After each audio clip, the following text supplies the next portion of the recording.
Vamos abrir em Atos, capítulo de número 2, versículo de número 22 a 24, depois o versículo 37 e 38.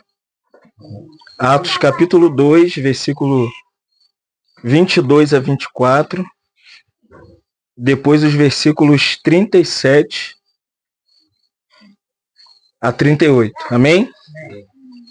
Diz assim a palavra do Senhor: varões israelitas, atendei a essas palavras. Jesus, o Nazareno, varão aprovado por Deus, diante de vós com milagres, prodígios e sinais, os quais o próprio Deus realizou por intermédio dele entre vós, como vós mesmos sabeis.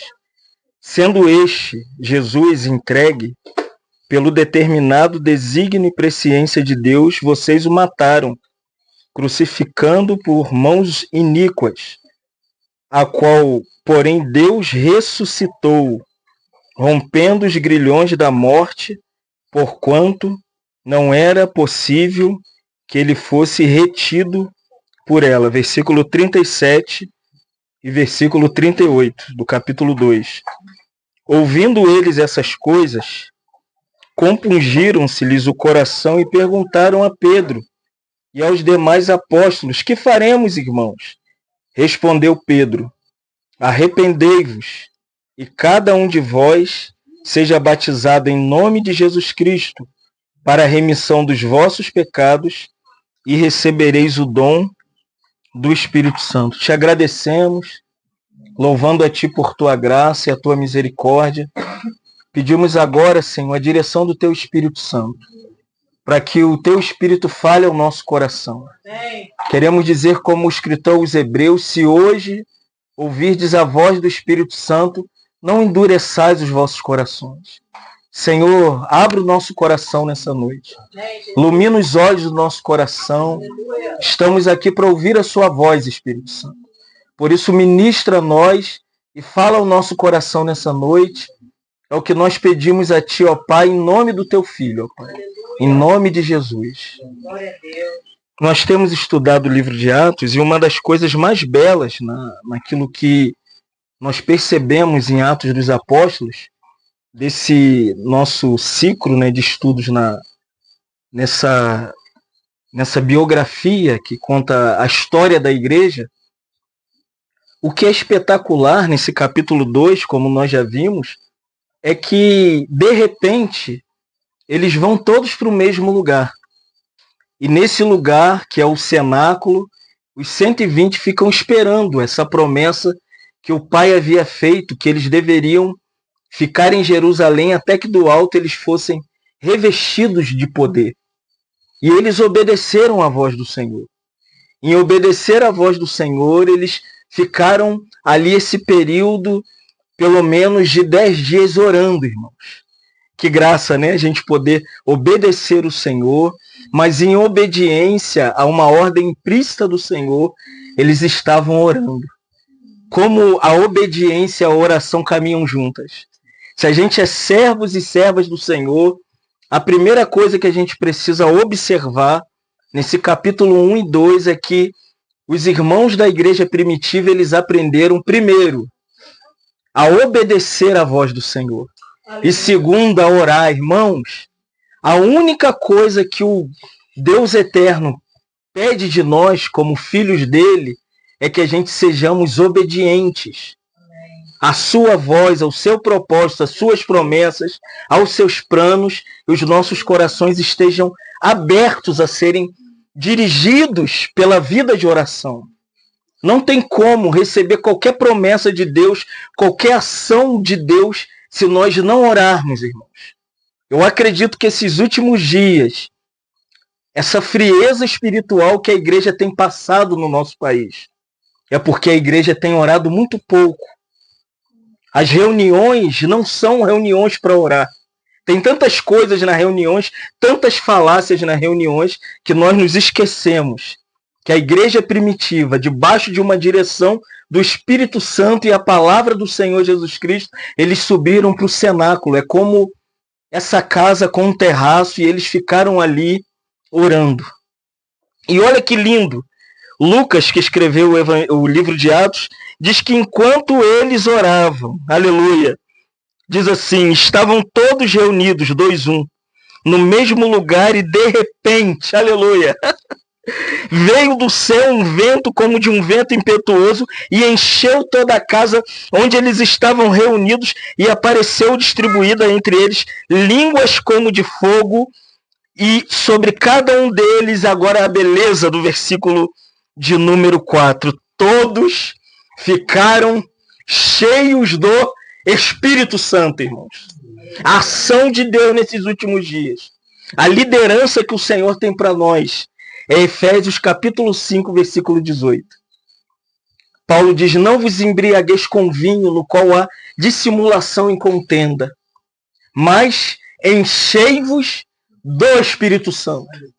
Não existe era tão fria da igreja, de tantos ataques contra a igreja do Senhor Jesus, que nós precisamos, nesses últimos dias, sermos cheios do Espírito Santo, para caminharmos na direção do Espírito Santo, sermos movidos pelo Espírito Santo, como uma igreja guiada pelo Espírito Santo. E à medida que isso aconteceu, ali, irmãos, havia pessoas de todo mundo, porque eles foram primeiro ali para a festa da Páscoa. E nesse ínterim, Jesus é oferecido, crucificado como Cordeiro Pascual, que morre em nosso lugar, é sepultado, mas ao terceiro dia o nosso Senhor o quê? Ressuscitou, amém, irmãos? O Senhor sai da morte, ele ascende aos céus, e ele imediatamente, irmãos, ele ali inaugura essa nova realidade, que agora não é mais aquele conceito, por isso que o texto diz aqui, ao cumprir-se o dia de Pentecostes. O que é Pentecostes? 50 dias depois da Páscoa.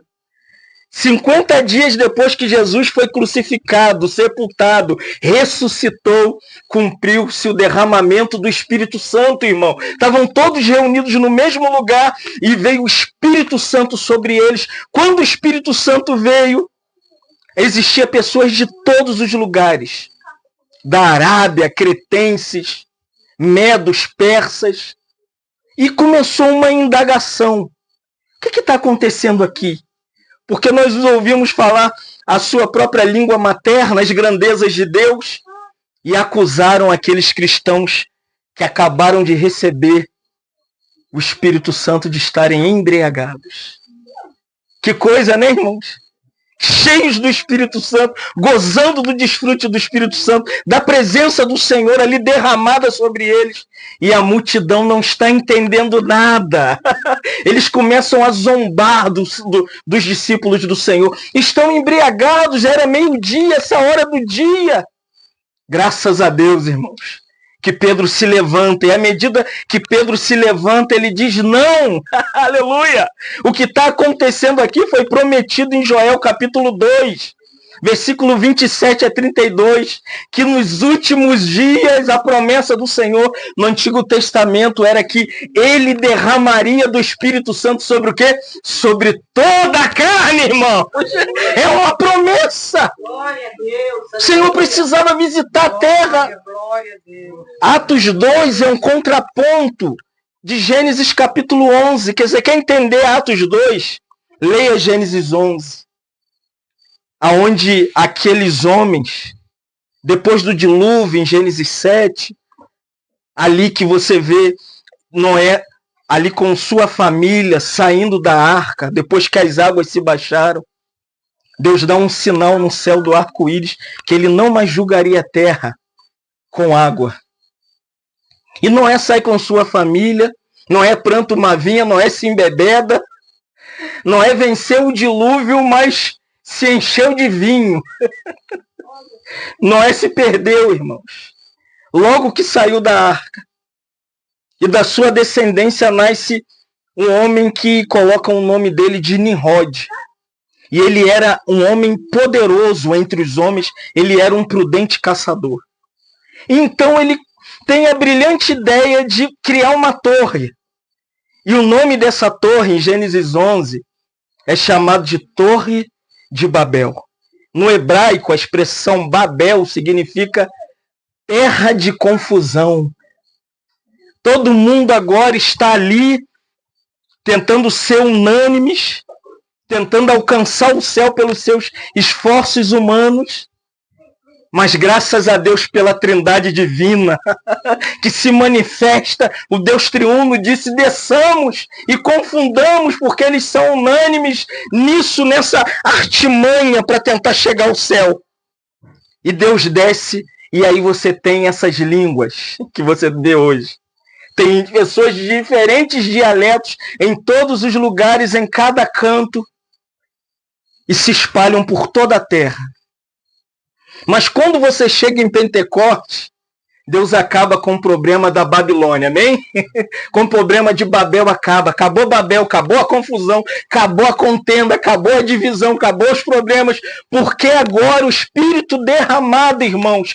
Pedro diz, não, essa promessa é para que cada um se entenda na sua língua, amém, irmãos? Agora eu me relaciono com qualquer irmão, em qualquer lugar, em qualquer esfera, em qualquer reunião, que reúne em qualquer lugar, porque nós não vivemos o princípio de Babel, amém, irmãos? Babel é confusão, Babel exclui, Babel coloca para fora.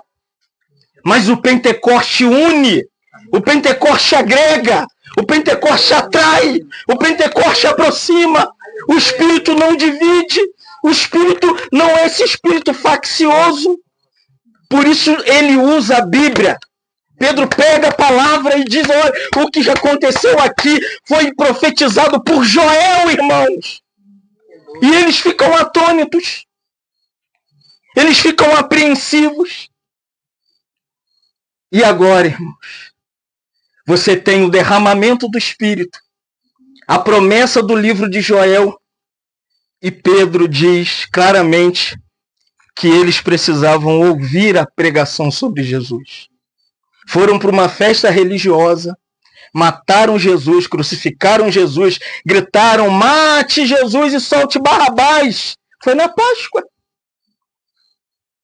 E agora eles estão no dia de Pentecostes, confusos, não entendendo por que o Espírito veio, o que o Espírito está fazendo, como o Espírito... Irmãos, o Espírito é como uma pomba. Se lembra quando ali, primeiramente, Noé abre a tampa da arca, aquela tampa em cima, e ele envia primeiro um corvo, para ver se tinha morte na terra. Mas depois ele envia o que? Uma pomba. A pomba é o símbolo do Espírito Santo. Se lembra o batismo de Jesus? Depois que Jesus é batizado, ele vê os céus abertos. Não é isso? E uma voz do céu que diz, este é meu filho amado em quem me comprazo, a ele ouvi. Aleluia. E dentro do Jordão com João Batista estava Jesus. Então tem o Pai e o Filho e quem? A figura da pomba. Aleluia. Vem aquela pomba tipificando a pessoa do Espírito Santo. Aquela pessoa gloriosa, maravilhosa. Por isso, irmãos, tudo que o Espírito faz, ele faz como uma pomba. O Espírito é manso. Se lembra quando Jesus falou em Mateus 11? Aprendei de mim porque sou o quê? Manso e o quê? E humilde de coração. O Senhor era manso. O Espírito do Senhor também é manso. Ele não agride. Ele não fica tentando criar confusão. Espírito abranda. Por isso que em Gálatas 6:1, Paulo diz assim, vós que sois espirituais, no grego, vamos fazer uma transliteração, poderia ser isso aqui, não sei se poderia ser, mas como um tradutor da Bíblia, eu colocaria ali, tenha um espírito de pomba. Amém? Um espírito de mansidão. O Espírito Santo que entrou em nós é um espírito de mansidão, que espera, que ouve, que compreende, que entende. Como hoje a gente vê essa dificuldade entre a igreja do Senhor. Porque falta a pomba da Arca de Noé que ele soltou. E o que a pombinha trouxe? A pombinha trouxe um galinho. Aleluia, irmão. Uma confirmação. Por isso que Jesus não é só batizado no Jordão, como uma confirmação que ele tem um ministério terreno e precisa também levar o evangelho e pregar o evangelho da graça a todas as pessoas. Mas também Lucas diz que quando ele vai manifestar o seu ministério na terra, ele entra numa sinagoga judaica e ali os doutores da lei, todo mundo interpretava as escrituras e de repente pegam o Antigo Testamento e dão na mão de Jesus. E Jesus pega Isaías 61 e abre e começa a ler: o Espírito, aleluia, do Senhor está sobre mim, o qual me ungiu para pregar boas novas aos quebrantados e anunciar o ano aceitável do Senhor. E os judeus ficaram olhando porque ele foi batizado pelo Espírito, aleluia. No Jordão ele recebe o batismo, a unção, o poder e a glória do Espírito. E no início do seu ministério, ele diz: eu ministro no Espírito. É a diferença hoje, irmãos. Quer ver se um servo do Senhor é do Senhor? Vê se ele ministra no Espírito, cheio do Espírito, do poder do Espírito, a testificação do Espírito, a grandeza do Espírito. Hoje o que falta para nós é homem cheio do Espírito, irmãos. Nós temos pessoas cheias de moralidade, de conceitos humanos. Mas nós esquecemos que o Espírito do Senhor veio sobre nós. E ele quer se derramar mais sobre nós. Por isso que Efésios 5,18, o verbo é enchei-vos. No grego a expressão é gerúndio. É uma ação contínua. Você bebe água quantas vezes no dia? Tem que beber até 3 litros d'água, irmãos. E a gente acha que acordar de manhã é ter uma pouca experiência com a pessoa do Espírito. Ler um pouquinho a Bíblia, orar um pouquinho. Acha que é só reunir 2 vezes na semana. Não, irmãos. O Senhor nos convida. 1 João, capítulo 2, versículo 27, o apóstolo João diz que a unção do Espírito, que dele recebeste, ela permanece em vós. Ela está em nós, amém, irmãos? Você só pode se mover pelo Espírito. Por isso, Gálatas, Paulo diz: andai no Espírito e jamais satisfareis as concupiscências da carne. O que tem irmão carnal liderando a igreja? Faz tudo na carne. Tudo dele é na carne. Ele lidera na carne, ele canta na carne. Tudo é na carne. Ele prega, ele batiza, ele canta, ele louva, ele exclui, ele inclui. Não, irmãos. Paulo diz assim: se vivemos no Espírito, andemos também no Espírito. Aleluia. É isso aqui que nós estamos vendo no Pentecoste. Essa esfera agora é do Espírito. É o Espírito que nos batiza. É o Espírito que nos unge. É o Espírito que nos guia. É o Espírito que faz com que nenhum mestre humano precisa nos ensinar. Por isso que João disse, Jesus falando: se eu não for, ele não virá. E quando ele vier, ele vos fará lembrar de todas as coisas que eu vos tenho dito. Muito que eu estou falando aqui são coisas que eu ouvi há 40 anos atrás na igreja. Isso fica, não fica? Está em nós. O Espírito é tão agradável, ele é tão sensível ao nosso coração, que ele lembra os hinos que a gente cantava, a devoção que a gente tinha, o amor que a gente tem que ter. Então Pedro se levanta e começa a declarar sobre a verdade central do Pentecoste. É que o Espírito foi derramado para exaltar Jesus. Amém? Movimento do Espírito, poder do Espírito, que Cristo não é o centro. Que poder é esse? Que glória é essa? Que manifestação é essa? Então Pedro se levanta e diz: olha, mas o que ocorre aqui é o que foi dito pelo profeta Joel, que acontecerá que nos últimos dias ele vai derramar do Espírito sobre toda a carne. E ele começa a trazer a centralidade de Cristo. O Espírito glorifica Cristo. Não é o pregador, não é a pregação, não é o ministério. Aleluia, Jesus. Nós esquecemos. A gente acha que o Espírito traz glória para si mesmo. O Espírito coloca a gente diante de Jesus e fala assim: olha para o Filho de Deus. Porque Pedro diz: varões israelitas, ouve essas palavras. Ele começa dizendo: olha, Jesus era o Nazareno. Que lindo, né? Que ele foi nascido em Belém e criado em Nazaré. Eu acho que isso aqui mostra que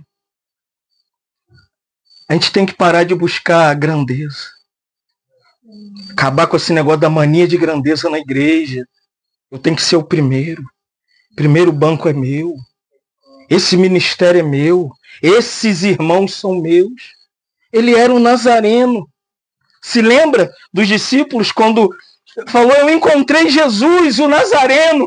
Aí o outro discípulo falou: pode vir, acaso de Nazaré vir alguma coisa boa.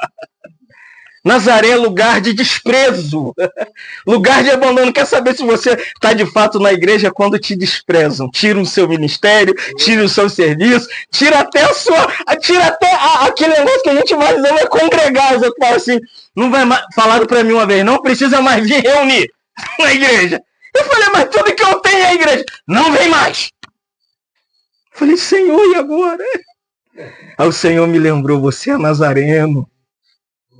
Nazareno, varão aprovado por Deus diante de vós com milagres, prodígios e sinais, os quais o próprio Deus realizou por intermédio dele entre vocês, como vocês mesmos sabem, aleluia, sendo ele entregue para ser crucificado em seu lugar na cruz, pelo propósito eterno de Deus e pelo conhecimento eterno de Deus. Pedro diz: vocês mataram Jesus, crucificaram Jesus.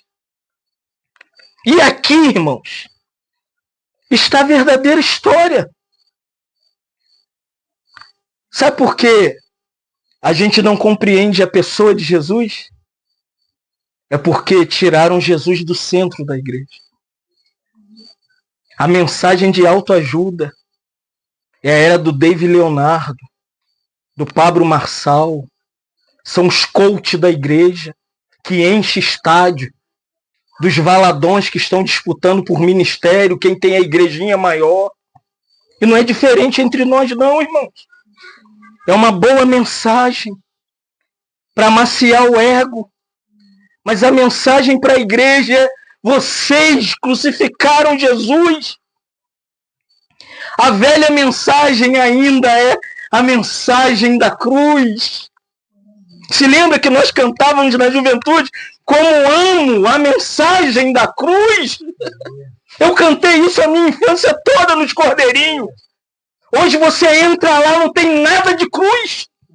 Tiraram a harpa, tiraram tudo. É louvorzão, é palavra profética. A mensagem ainda é a mesma. É Cristo e este crucificado. É a cruz, irmão. É a cruz que salva, é a cruz que leva para o céu, é a cruz que dá o arrependimento, é a cruz que faz nascer de novo, é a cruz que justifica, é a cruz que regenera, é a cruz que livra do inferno. E nós esquecemos da cruz. Por isso fica brigando pela liderança da igreja. Quem é o maior? Se lembra de Tiago e o irmão? Falou para a mãe: ó, vai lá e fala para Jesus que um quer sentar à esquerda e o outro à direita. Esse negócio de liderar é antigo, irmão. E eles foram tão ousados que eles falaram: mãe, fala que a gente tem vergonha de falar. Os 10 apóstolos estão olhando para eles. Jesus virou para eles e falou: vocês não sabem o que estão pedindo. Você quer sentar à minha esquerda e a outra à minha direita? Vocês vão beber do meu cálice? Vocês sabem o que eu vou suportar por vocês? Por isso que a igreja está cheia. Vai amanhã. Tá assim, ó. Mensagem de autoajuda, tapinha no ombro, todo mundo legal, um bom almoço. Essa não é a mensagem. A mensagem é aquela de Mateus 16, 24. Aquele que quer vir após mim, si mesmo se negue. Tome o quê? A sua cruz. E siga. Quer ver a mensagem do diabo que está na frente da igreja em todo lugar? É aquela seita maligna que está na frente dela. Pare de sofrer. O evangelho não é pare de sofrer. O evangelho é sofra. O evangelho é perda. O evangelho é fracasso. O evangelho é quando te abandonam. O evangelho é no mundo tereis aflições. Mas tem de bom ânimo, porque eu venci o mundo. O evangelho não é essa historinha da carochinha, não, irmão. É isso que Pedro está dizendo. Olha, vocês têm que entender que o ministério e a obra dele, a sua morte na cruz, a sua ressurreição e a sua exaltação é porque ele foi aprovado por Deus. Olha como Pedro diz no capítulo 2, 22, varões israelitas, atendei, porque Jesus, o Nazareno, varão aprovado por Deus com milagres. Por que ele foi aprovado? Porque ele andou nessa terra, operando a obra do Pai. 1 João diz que Jesus se manifestou para destruir as obras do diabo. E o que Jesus fez enquanto estava aqui? Ele ficou destruindo as obras de Satanás. A primeira ação milagrosa do Senhor está em João capítulo 2. Quando ele entra num casamento. Está Maria, os discípulos, o casal. E eles ali estão bebendo e de repente acabou o vinho. Incrível, né? Primeiro milagre de Jesus é num casamento. Amém? E ali Maria olha para o Senhor e fala... Maria quer dar uma ordem para o Filho de Deus. E diz...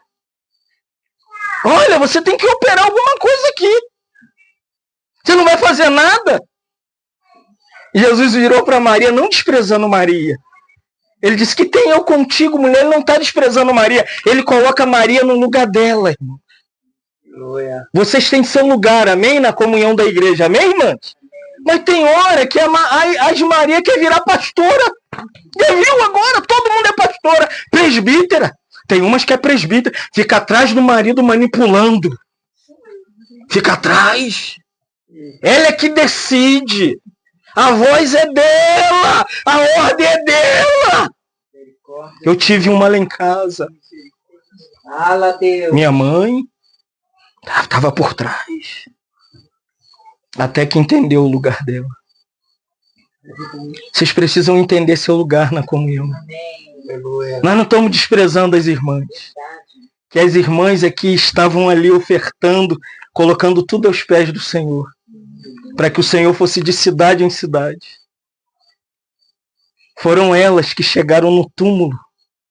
Primeiramente, antes dos homens, ninguém correu para o sepulcro. Mas ali estava Maria. Louca. Onde puseram o meu Senhor? Ela queria tomar Jesus para ela. Vocês são valorosas, amém? Amém, Esther? Vocês são preciosíssimos. Sem vocês, irmãos. Eu tenho uma lá em casa. Tenho uma aqui, pequena. E tenho muitas irmãs que estão na nossa comunhão, nas igrejas, em Cabo Frio, em Angra, aqui em Miguel Pereira, em São Gonçalo, em Maricá, em vários lugares. O Senhor tem colocado vocês no lugar para o serviço, amém? Então sirva com o que Deus deu a vocês. Deixa Jesus operar um milagre, amém? Vocês fiquem tranquilos que é Ele que vai pedir. Trazei o quê? As talhas. Não é Maria, irmãos. Nessa história católica, pede a Maria, pede a Maria que ela... não é nada disso. Maria está dormindo no seio de Abraão, esperando a ressurreição dos mortos. E Jesus falou, trazei as talhas. E quando encheu as talhas de água, falou, leva para o mestre Sala. O mestre Sala, não, mas é outro...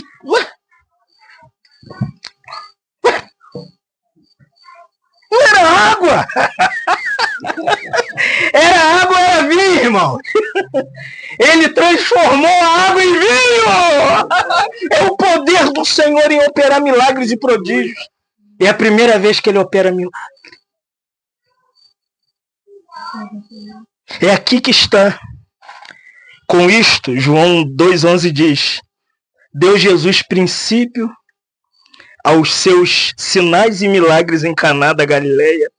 Agora, por que ele operou esse milagre? Manifestando a sua glória, e os seus discípulos creram nele. Amém? Sabe o que Jesus opera milagre ainda hoje? Eu creio em milagre. Você crê em milagre? Amém. O maior milagre do universo é Deus fazer você largar as drogas e converter seu coração. A prostituta largar a prostituição, a drogadinha novinha largar os vícios das drogas, os viciados em pornografia largar o vício da pornografia, o homem assassino largar o assassinato. O maior milagre do universo é Deus salvar um pecador e colocar ele no céu. Quer ver milagre? Olha para sua vida. Olha quem você era e olha quem você é hoje. Isso é milagre. Quer ver milagre? Olha para mim. Nem te conto. Olha pra gente. Olha pro seu irmão. Mas Deus também opera. Deus cura. Lembra do cego? E Jesus curava de forma icônica, né? O cego no meio do caminho, cego, gritando, Jesus, filho de Davi, tem misericórdia de mim. Jesus chega perto do cego e fala, o que é que eu faço? Jesus opera através da fé. Jesus espera algo do nosso coração. Jesus não faz obrigadamente. Ele espera que o nosso coração, os nossos sentimentos, o nosso amor por ele se mova.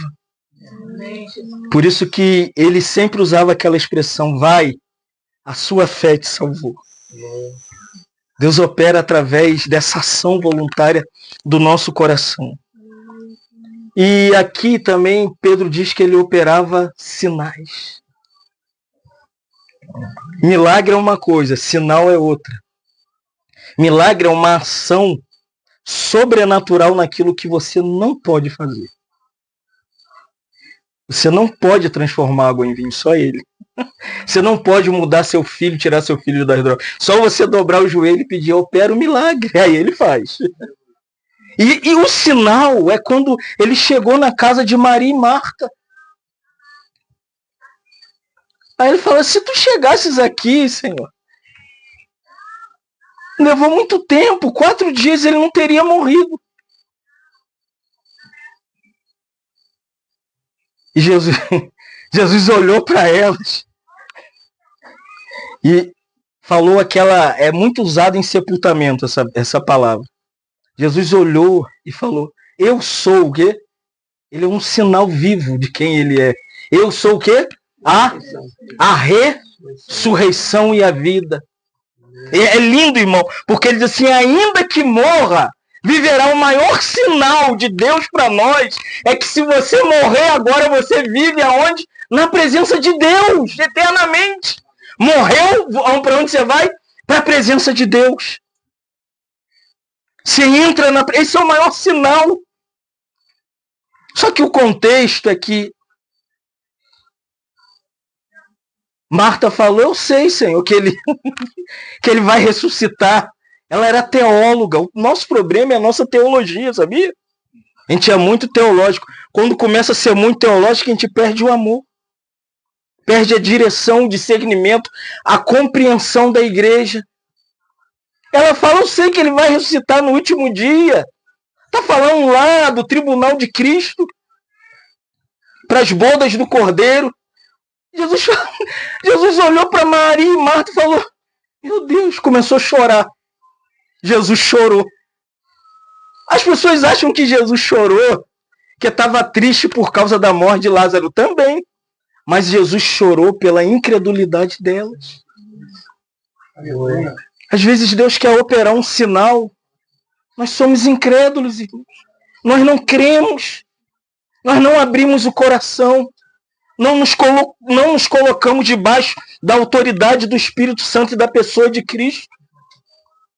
A gente tem que ser igual a Abraão. Quando o Senhor apareceu para ele e prometeu Isaac. Abraão tinha quantos anos? Quase 100 anos. Sarai se escondeu atrás da porta e começou a rir. É assim que a gente faz. O Senhor quer operar um milagre, um sinal. A gente fica duvidando, rindo. E quando o menino nasceu, qual é o nome do menino? Isaac. Sabe o que é o nome do filho de Abraão, Isaac? O riso de Deus. No hebraico é sorriso. A gente precisa entender, irmãos, como o salmista diz que Deus, ele sorri das nossas misérias. Você sabia disso? As nossas inconstâncias, Deus fica rindo. Como que você vai crer em mim? O oposto de Sara, Romanos 4 diz que Abraão creu contra a esperança. Você já creu contra a esperança? Sem comida no armário, sem emprego, endividado, com perda de filho. Você já creu? Quando o seu filho lá no caixão, você ficou olhando ali, falando, Senhor, fortalece o meu coração, Senhor. Então é isso que nós estamos vendo, irmãos. Pedro está direcionando eles e, por fim, Pedro diz, olha, vocês têm que entender que Jesus não só morreu, operou milagres, sinais e maravilhas, mas ele também subiu aos céus. Filipenses diz assim, pelo que também Deus, quando ele subiu aos céus, assentou no trono, Paulo diz, o Pai o exaltou e lhe deu um nome que está o quê? Acima de todo nome, irmãos. Jesus é exaltado, amém? Está acima de tudo. Acima do mundo, acima da carne, acima do diabo, acima dos demônios, acima da morte, acima dos desempregos. O Senhor está sobre tudo e sobre todos, irmão. O Senhor é exaltado. E como exaltado, a gente precisa entender que não há nenhuma área da nossa vida que o Senhor não esteja no controle. Aleluia. Aleluia. Você acha que quem está dirigindo as nações é quem? É o Senhor. Agora quem está dirigindo a sua e a minha vida é o Senhor. Então, aqui nós estamos diante de Pedro pregando. E o resultado é que o coração deles é atingido, irmãos. E quem faz o apelo para a salvação aqui, em Atos 2, 37, 38, não é o pregador. Não tem alguma coisa estranha na igreja hoje? Por que o pregador fica fazendo apelo para o homem ser salvo? Na Bíblia não tem isso. Aqui leia em Atos 2. Essa é a primeira menção de pessoas salvas logo após Pentecostes. Olha como o texto diz. Eles, ouvindo aquilo, eles perguntaram aos apóstolos, que faremos, irmãos? Compungiram-se o coração. Essa palavra no grego é como apunhalar o coração. Eles foram perfurados pela pregação de Pedro que Jesus viveu, morreu, foi sepultado, ressuscitou, está sentado num trono de glória. À luz dessa pregação, eles falaram, e agora? O que nós vamos fazer? Eles estão apelando por salvação. Hoje fica lá o pregador. Quer aceitar Jesus? Quer aceitar Jesus? E quer aceitar? Parece um negócio de manipulação. Se a pregação é sobre Cristo, a sua grandeza, a sua salvação na cruz, o pecador derrama o seu coração e pergunta: o que é que nós vamos fazer? Nós estamos indo para o inferno. Cadê essa pregação? Sabe o que está na igreja? Um monte de cristãos convencidos que nunca se converteram. Porque a pregação não toca o coração. A pregação não perfura a pessoa. Ela entra intacta e sai intacta. Ela entra bem vestida e continua bem vestida. Ela entra adulterando e continua adulterando. Ela entra adulterando, vira diácono, depois presbítero, depois pastor e continua adulterando. Misericórdia, Deus. Isso é verdade, irmãos. Espada de dois gumes que penetra a alma. Aleluia. Aleluia. Você entendeu, irmãos? Mas aqui você vai entender. A pregação de Pedro não é vem congregar, vem reunir. Igual eu fui num lugar chamado para pregar. Aí eu falei, eu vou embora. Chamei os irmãos e falei, eu vou embora. Eles levantaram a plaquinha, essa igreja ama você. Isso não é evangelho, igreja não ama ninguém. Pecador não tem que ter plaquinha. Não é isso não, irmãos. A mensagem de Pedro qual foi? Vem reunir. Fica tudo bem, Deus vai resolver o seu problema financeiro. Você vai comprar um carro novo, uma casa na praia. Não, irmãos. A mensagem de Pedro no versículo 38 de Atos 2 foi qual? Arrependei-vos! Metanoia! Tem que dar um giro de 360 graus. Mudar de vida. Está lá 50 anos sentado no círculo das irmãs. Na reunião das irmãs. Mesma coisa. Está lá acima na plateia. Mesma coisa. Eu conheci um que batia na mulher. Depois de bater na mulher, ele vestia de crente e ia pregar. Arrependei-vos. Qual é a mensagem de João Batista no deserto? Chegou lá dentro do Jordão, ele começou a gritar: arrependei-vos, raça de víbora! Ele está falando é para o religioso, irmãos. Não é para ímpio, não. Quem que vinha se batizar? Os judeus iam lá na religião judaica. Ficava lá. A cara de crente, a Bíblia de crente, a roupa de crente, mas não era crente nada, igual a flor de lis.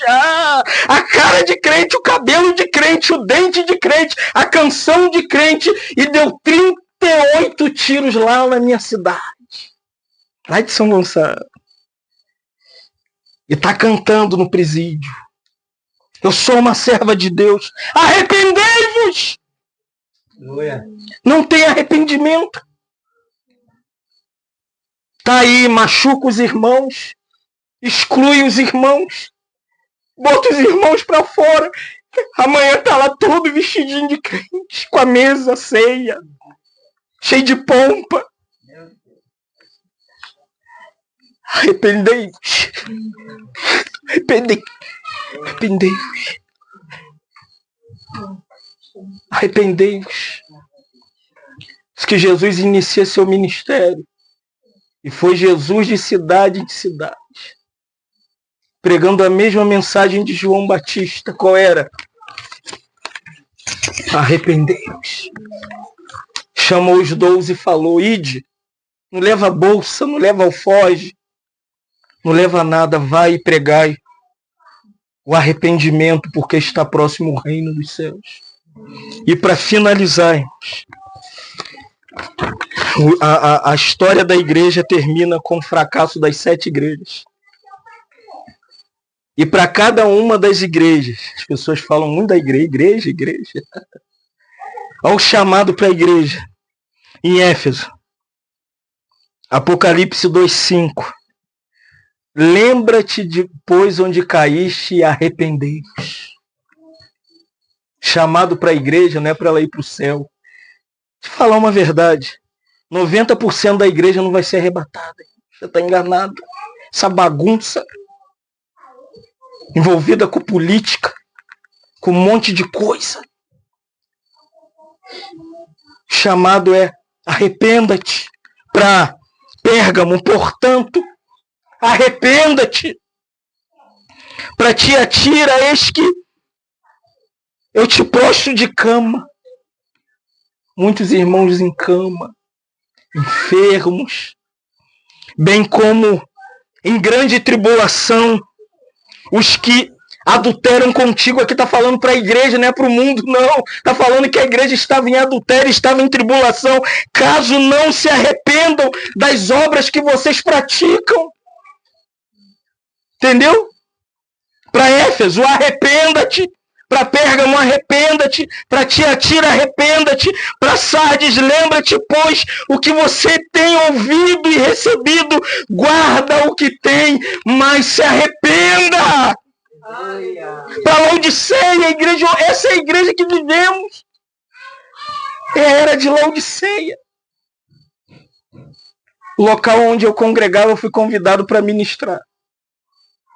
Nós éramos uma casinha igual aqui. Agora tudo é de mármore. Dá vergonha. E Laodiceia se tornou isso. Até entre nós existe esse espírito de Laodiceia. Qual é o espírito de Laodiceia? Eu sou rica. Eu sou abastada. Eu tenho tudo. Já estudei muito a Bíblia. Eu fui na casa de um em Volta Redonda que me chamou para ministrar. Ele me levou no gabinete e falou: 78 diploma, PhD, ThD. Aí ele confessou: mas eu vivo em pecado. E nós oramos ali. É o espírito de Laodiceia.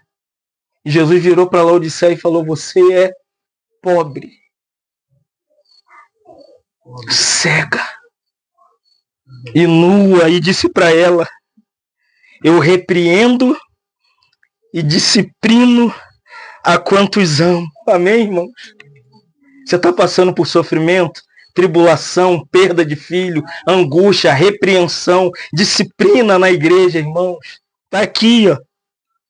Deus disciplina e ama. Amém? É Hebreus 12. Se você está sem disciplina, você não é filho. Bastardo. Aguenta firme, amém? Amém. Faz como Madame Guyon, aquela serva do Senhor do passado, disse: eu amo as mãos que ferem o meu rosto. Amém, irmãos? Aleluia. Eu amo a mão que ferem o meu rosto. Então o que a gente precisa entender, olha como termina para Laodiceia: ser, pois, zeloso e se arrepende. Amém? Amém. Te louvamos nessa noite. Amém. Pelo caminho que o Senhor nos tem dado como seu povo. Pedimos nessa noite, Senhor, que nos dê um espírito de arrependimento, Senhor. Quebranta o nosso coração. Tira toda a altivez, toda a vaidade. Ó Senhor, não queremos ser como Laodiceia, orgulhosos. Nós queremos ser uma igreja simples, um pequeno rebanho que te ama, Senhor, acima de todas as coisas.